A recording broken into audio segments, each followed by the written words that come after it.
Hello dear student, class 10 trigonometry है और इसमें हम आप सम एक्सरसाइज 1 हो गया था।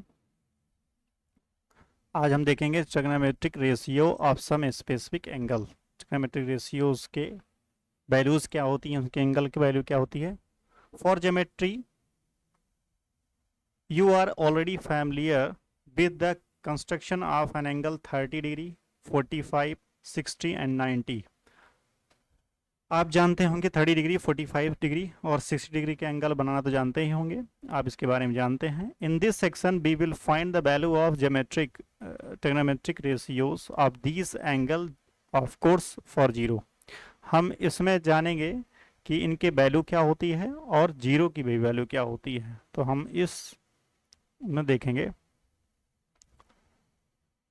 ट्रिग्नोमेट्रिक रेशियोज ऑफ 45 डिग्री का एक एंगल ट्रायंगल है और इसकी वैल्यू क्या होगी। एक ट्रायंगल बनाया गया है ABC, इस ABC एंड राइट एंगल है B पर। If one angle is 45 degree और अगर ये वाला एंगल 45 मान लेते हैं, देन अदर एंगल आल्सो भी 45, ये भी क्या होगा 45 ही होगा। क्यों? क्योंकि जो ये 90 है तो ये दोनों 45 होंगे। आपने एक थ्योरम प्रूफ किया था ना, other is also 45, that is angle A, angle C equal to 45। ये एंगल A और एंगल C आपस में क्या है 45 है।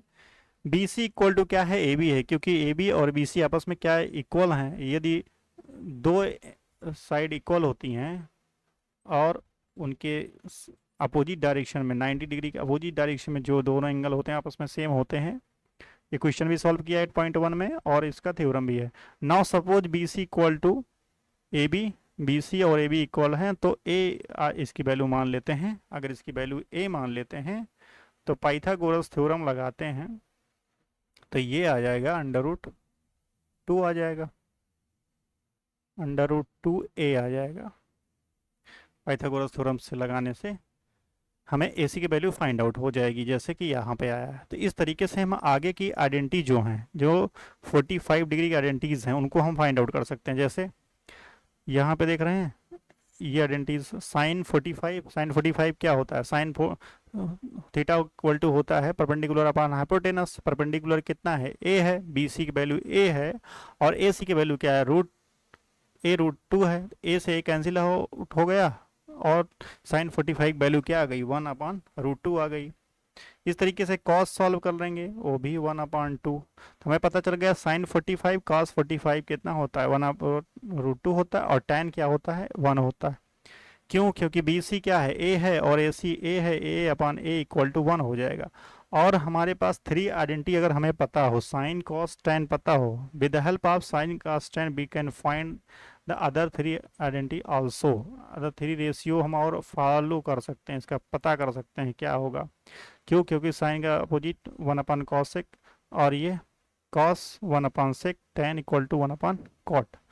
यहाँ पे जैसा कि आप दिखाया गया इस तरीके से सॉल्व कर लेंगे। और तो हमें 45 जो 6 हमारे पास रेशियो थे, 6 रेशियो, उनकी हमें वैल्यू पता चल गई 45 डिग्री का। अब हम आगे देखें 30 और 60 की वैल्यू क्या हो। एक हम ट्रायंगल बनाते हैं, इक्विलेटरल ट्रायंगल, जिनमें सभी साइड आपस में क्या है इक्वल हैं और बीच में परपेंडिकुलर ड्रा करते हैं जो कि वो इसको बाइसेक्ट करती है BC को। तो BD और DC आपस में क्या हो जाएंगे इक्वल हो जाएंगे और ये इक्विलेटरल ट्रायंगल है तो इसका ईच एंगल क्या होगा, प्रत्येक एंगल क्या होंगे 60 डिग्री के होंगे स्टूडेंट। तो 30 इधर है तो 30 इधर भी हो गए, बाइसेक्ट करता है तो इसलिए हाफ हाफ इसको डिवाइड कर दिया 30-30। तो आप यहाँ पे देख रहे हैं 60 है, तो हम जानते हैं कि ABD एक ट्रायंगल बनेगा और ACD भी एक ट्रायंगल बनेगा। दोनों आपस में कांग्रुएंट होंगे। क्यों कांग्रुएंट होंगे? क्योंकि BD BC के इक्वल है और angle BAD equal to angle CAD by CPCT rule. ये इसलिए ट्रायंगल क्या होगा कांग्रुएंट होगा। जब ट्रायंगल कांग्रुएंट है तो राइट एंगल ट्रायंगल लगाएंगे। इसमें इधर 60 है और इधर आप फार्मूला लगा के सॉल्व करेंगे। BAD equal to 30 degree and ABD कितना है 60 डिग्री। अब आगे सॉल्व देखते हैं। 30 इक्वल टू क्या आएगा, देखेंगे इसमें ये फार्मूला लगा, as you for finding the trigonometric ratio we need to know the length of side of the triangle, so let us suppose A B equal to 2a।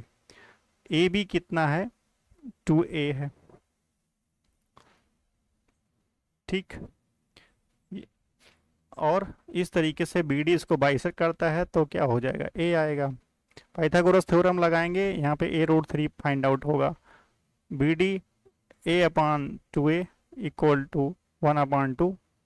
और इस तरीके से यहाँ पे tan 30 और cos 30 sin 30 फाइंड आउट हो जाएगा। अब 3 रेशियो हमें फाइंड आउट हो गए हैं, तो अदर रेशियो भी फाइंड आउट हो जाएंगे इसी के हेल्प से, और ये अदर भी हो गए, सबकी वैल्यू दी गई है। इस प्रकार से cos 60 भी निकल जाएगा। अब हम ट्रिग्नोमेट्री रेशियो 0 और 90 की बात करते हैं।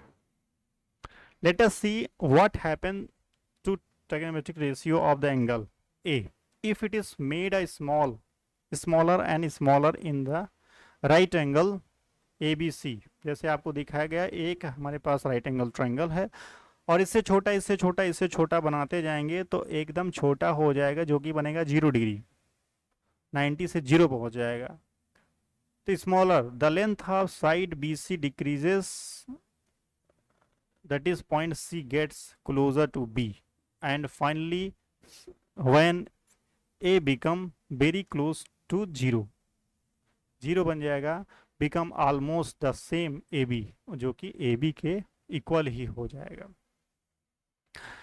Angle A is very close to 0, BC get very close to 0, so value of sin A equal to BC upon AC, sin A equal to BC upon AC, AC जो है BC के equal है, is very close to 0, also when A is 0 and AC is nearly to AB, तो इसलिए क्या होगा, 1 होगा, क्योंकि दोनों आपस में क्या है, इक्वल है। तो cos A इक्वल टू 1 होगा और ये 0 हो जाएगा।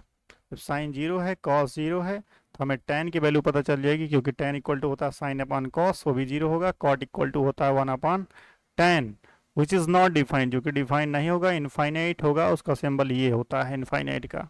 तो cot 0 की वैल्यू क्या होगी, cos 0 इक्वल टू होगा इनफाइनाइट। इस तरीके से इसको दिखाएंगे, cot 0 इक्वल टू इनफाइनाइट।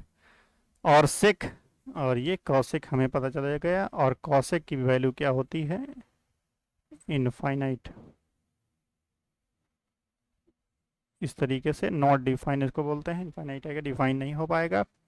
इस तरीके से हमें सारी वैल्यू फाइंड आउट हो गई डिस्टेंट, और 90 की भी वैल्यू फाइंड आउट करनी है। तो let us see what happen to triangle ratio, अगर इसको हम बढ़ाते जाएंगे ट्रायंगल को, A is made it is a larger and larger in ABC till the become 90, जब ये 90 हो जाता है, as angle A get a larger and larger, C gets a smaller and smaller, जब A बढ़ते जाएगा और C छोटा होते जाएगा, और A की वैल्यू क्या हो जाएगा, 90। यहाँ पे देख रहे हैं ना, ये बढ़ते गया, फिर बढ़ के फिर यहाँ पे 90 बन गया। तो ये C के close, C very close to 0, side AC almost coincide side BC, जैसे कि आपको फिगर में दिख रहा है। तो इस तरीके से जो हमारा एंगल है वो A के क्लोज पहुंच जाएगा 1 के, और ये 0 हो जाएगा। जो साइन और कॉस पता चल गया, तो हमें कॉट कॉसेक एंड सारे वैल्यू पता चल जाएंगे। तो हमें ये ध्यान देना है स्टूडेंट कि साइन 90 के वैल्यू और cos 90 की वैल्यू, साइन 0 एंड cos 0 की वैल्यू क्या होती है, बहुत ज़रूरी है, इसको ध्यान रखना है। अब एक टेबल बन गया, सारी वैल्यू को एक जगह पर लिख दिया गया, जिससे आपको आसानी होगी याद करने में। इसको आप ज़रूर याद कर लीजिएगा, नहीं याद होगा तो आप समझ करके उसको एनालिसिस करके, ये जो आपको ऊपर एक्सप्लेन किया गया इसमें से, इनमें एक्सप्लेनेशन आप देखेंगे, ध्यान से समझेंगे और उसको माइंड सेट में बैठाएंगे। माइंड सेट में रखे रहेंगे, कंठस्थ कर लेंगे एकदम बढ़िया से, दिमाग में बैठा लेंगे, तब आपको पूरा क्लियर हो जाएगा और हमेशा ये प्रैक्टिकली फॉर्म में लर्न हो जाएगा।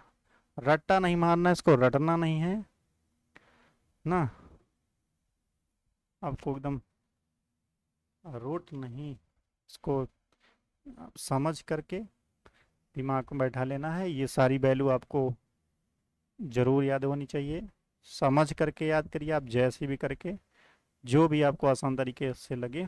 ये आपका टेबल बहुत इंपॉर्टेंट है, इसको ज़रूर याद करेंगे।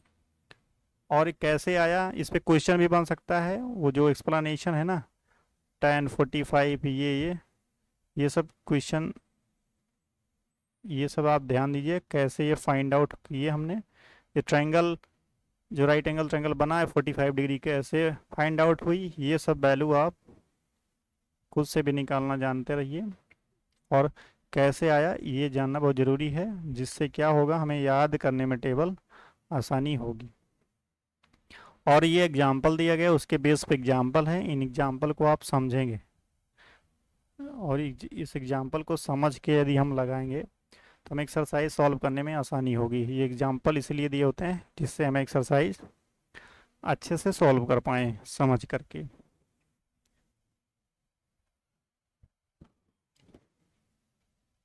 देख रहे हैं अभी ये क्वेश्चन आपका एग्जाम्पल नंबर 8 में जो है, ये क्वेश्चन 8.2 में इस तरीके से क्वेश्चन था tan का, tan a - b tan a + b, और यहाँ पे एग्जाम्पल के फॉर्म में दिया गया है। सेम आंसर ऐसे वहाँ पे भी आ रहा था tan का। तो इस तरीके से आप एग्जाम्पल को ज़रूर देखते रहेंगे। मिलते हैं आपको एक्सरसाइज क्वेश्चन के साथ। Thank you.